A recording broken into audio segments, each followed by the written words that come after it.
Hey friends, welcome back to Guess What? Compliance Can Be Simple. I'm your host, Dr. Natasha Guess, founder of Guess Compliance Consultant LLC, where I work with small and mid-sized healthcare practices to build compliance systems that actually function in real-world environments. Now, we are 5 episodes into our Compliance in the Workflow series. And today we're talking about something that I see in almost every practice I work with. Regardless of size, their specialty, or how long they have been operated. The gap between what the policy says and what actually happens. Now, let me start with a scenario. A practice downloads a HIPAA privacy policy template a few years ago. They customize the header with their organization's name and logo, and then they store it in a shared drive.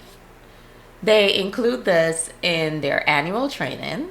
Their staff signs the acknowledgement form every year. The policy gets reviewed during the training. Nobody questions it. It looks official, and it feels complete. But in the 2 years since that policy was written, the practice added a telehealth system. They brought on 2 new clinical staff members. They changed their EHR system. They added a billing service.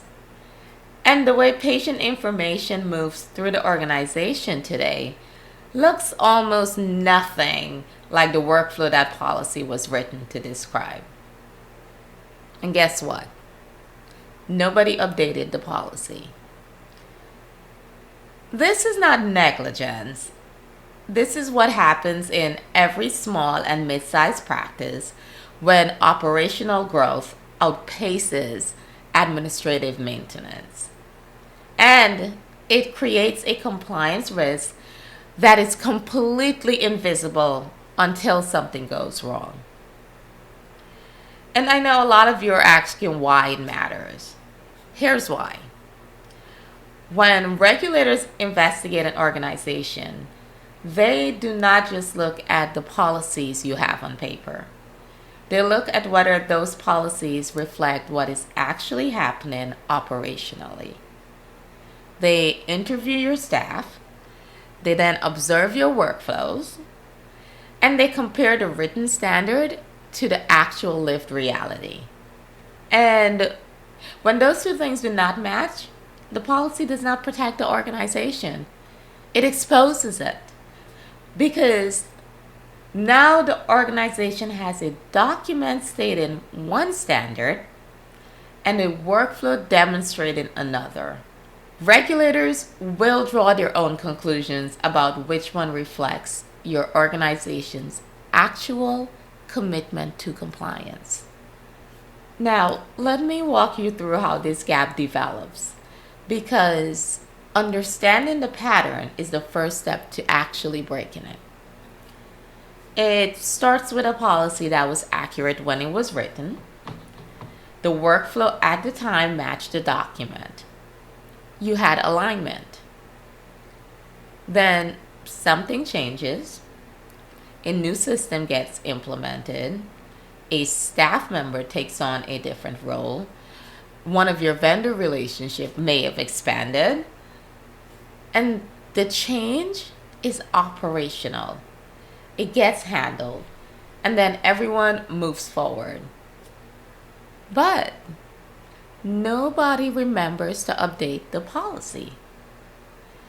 And over time, staff began working around the parts of the policy that no longer fits the actual workflow. The policy says record requests should be processed through one system, but that system was replaced 8 months ago. So your staff now uses the new system, and nobody thinks about the fact that the policy still references the old one. That workaround becomes a habit. The habit becomes the actual process, and the policy becomes a document that describes a workflow that no longer exists. Now, when that policy gets signed during annual training, it creates a paper trail suggesting that staff were trained on a standard they were never actually following because the standard was never updated to reflect reality. That is the gap. And that gap is where exposure lives. Now, let me talk about what this looks like specifically for growing practices, because the risk compounds as your team gets larger. When you have a practice that is small, the gap between the policy and the practice is manageable. There are fewer people. The owner or the practice manager is close enough to the daily workflow to notice when something drifts. Corrections happen informally. Now, when a practice grows, that type of proximity, it all disappears. There are more staff, more systems, more vendors, and more points at which the workflow can actually diverge from the written policy without anyone noticing. And in multi-clinician environments, this actually shows up in documentation standards. One clinician follows the policy as written. Another has developed a workflow that works better for their patient volume, but does not match the documented standard. Both clinicians are doing the best that they can, but the practice now has inconsistent documentation patterns that a regulator would find during an audit. Let's talk about telehealth heavy practices. This shows up in consent and communication protocols. The original policy was written for in-person care. The telehealth workflows that were added during expansion were never fully documented. Then you have staff follow informal norms that developed organically rather than documented standards that were intentionally designed. So what is the solution then? The solution starts with a policy review calendar. Your policy should be reviewed at a minimum annually, but they should also be reviewed anytime a significant operational change occurs. New system implementation, new service line, new vendor relationship, new staff roles. Any of these changes should trigger a policy review to determine whether the documentation still reflects the actual workflow. And then it continues with workflow documentation. Before you can write a policy that reflects your workflow, you have to understand your workflow.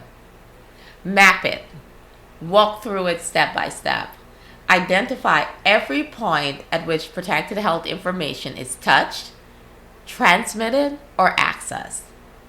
Then compare that map to your current policies. The gaps will be very visible when you do so. And this also requires ownership. Someone in the organization needs to be responsible for policy maintenance, not as a once-a-year task, but as an ongoing operational function.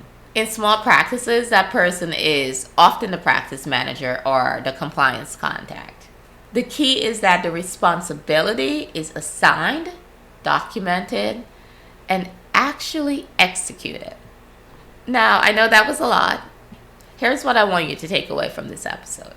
A policy on paper is a statement of intent.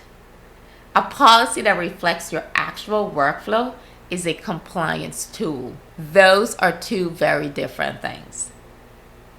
The template reflects the workflow you had. Your compliance operations needs to reflect the workflow you have. And if you cannot point to a policy review that happened in the last 12 months, that is your starting point. Not because your policies are necessarily wrong, but because you do not yet know whether they match what is actually happening in your organization. And not knowing is itself a compliance risk. Now, in the next episode, We're going deep on something that almost every healthcare practice gets wrong with their vendors. We will be talking about business associate agreements, what happens after the agreement is signed, and why the signed document sitting in your folder may not be providing the protection you think it is. I am Dr. Natasha Guess. Thank you for listening to Guess What? Compliance Can Be Simple. If today's episode made you think about the last time your policies were reviewed, let us look at that together. Schedule your free compliance strategy call by using the link in the show notes. Now, see you in the next episode. Until then, keep it simple, stay compliant, protect your patients.